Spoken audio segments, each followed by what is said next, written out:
সোণাপুৰৰ পৰা মই জুবিন গাৰ্গে কৈছো, ছিংগাপুৰত কোন সেইকেইটা তাত নাই নহয়। মই এতিয়া খাৰঘুলি কাহিলীৰ পৰা কতোৱে নাই। মই এতিয়া সোণাপুৰ, মাথো সোণাপুৰ।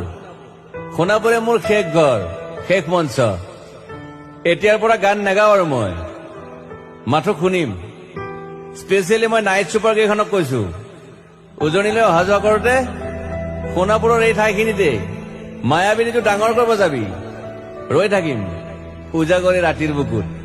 মই আগতেও কৈছিলো আৰু এতিয়াও কৈছো, মোৰ কোনো জাতি নাই, মোৰ কোনো ধৰ্ম নাই। সৰু সজাত দেখুৱাই দিলো কোন হনে তাত ব্ৰাহ্মণ, কলিতা, আলী, ৰহমান, ডেকা, বড়ো, ৰাভা, পূজাৰী আৰু এইটো কি কয় নমাজ পঢ়াই যে মৌলবীও আহিছে সৰু সজালৈ। I love people, I love man. সেইবাবে মুখ্যমন্ত্ৰী হিমন্ত দাকো কৈছো, মই বিৰোধী দলকো কৈছো, লুৰি নকিল সকলোকে কৈছো, পলিটিক্স নকৰিবা বন্ধু। মই সৰু সজাই মানুহৰ অসমখন বিচাৰিছিলো। চাই থাকিম সোণাপুৰৰ পৰা। খেলি মেলি হলে কষ্ট পাম, উভতিও আহিব নোৱাৰিম। যোৰহাটৰ মানুহখিনিয়ে কষ্ট পাইছে বুলি শুনিছো।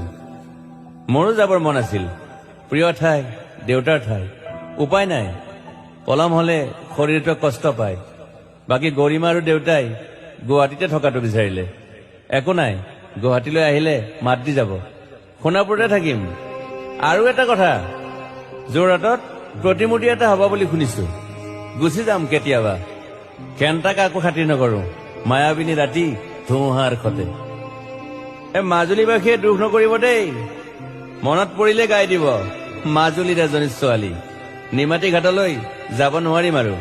একো নাই, মোক প্ৰতিটো বসন্ততে পাব অসমবাসীয়ে। শৰতত গাইছো, বহাগত গাইছো, ৰদত গাইছো, বৰষুণত গাইছো। দুখৰ গান, সুখৰ গান, শিশু, মুক্তি, মায়া, অনামিকা। মাথো নতুন গান গাব নোৱাৰিম। বন্ধ হৈ থাকিল চেলা সকলো। এতিয়াৰ পৰা আৰু শুনিম শেষ মঞ্চখনৰ পৰা।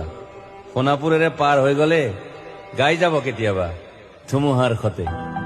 মাজতে সাঁথৰ এটা কওঁ, ছিংগাপুৰত মই অন্তদাই কোৱা মতে নৰ্থ ইষ্ট ফেষ্টিভেল আছিল।